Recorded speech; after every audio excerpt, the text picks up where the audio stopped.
From national to state politics, Alabama's new legislative session is about to begin. A host of issues await lawmakers in Montgomery.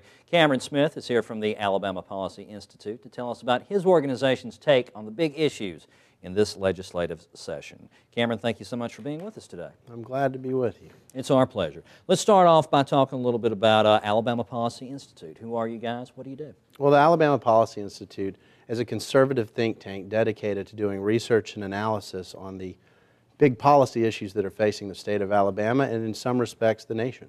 Well, there you are. Well, let's get right to it.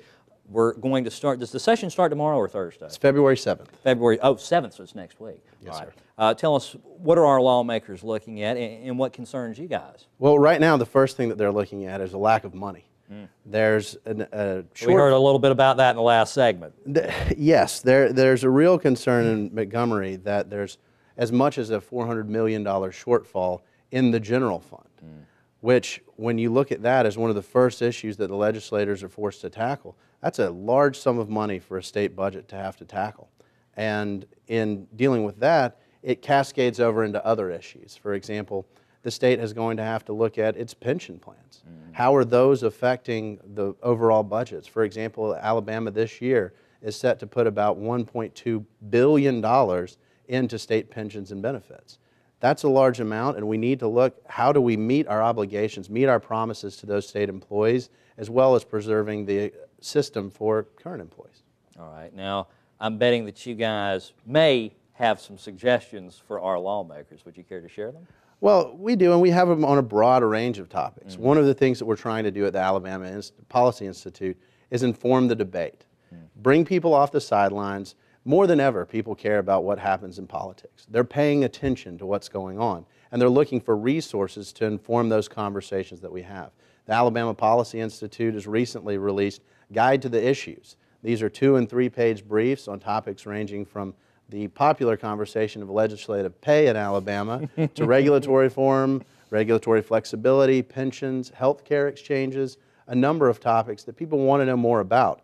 They can read these briefs in a very short setting, then be able to inform the conversations they have with their neighbors, and more importantly, with the decision makers who are shaping policy in Montgomery and in Washington. And these are, and I don't mean to be rude, but these are from a conservative think tank. Well, they are from a conservative think tank, but at the end of the day, we make sure that we have original sourcing.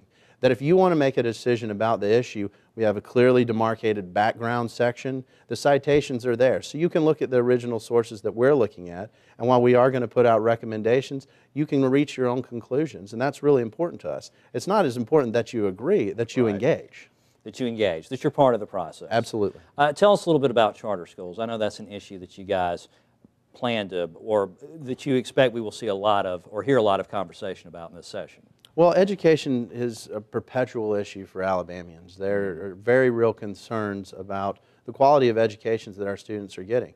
While quality remains a concern, it's also options. What options do parents have, especially parents in low-income demographics?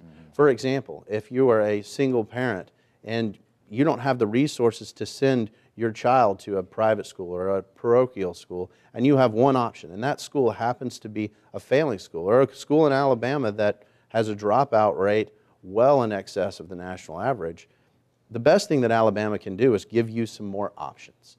We put out a publication on charter schools in association with Dr. Nita Carr of Cornerstone Schools of Alabama. Dr. Carr has a school that she runs that takes some of the same kids that are in some of these failing inner-city Birmingham schools.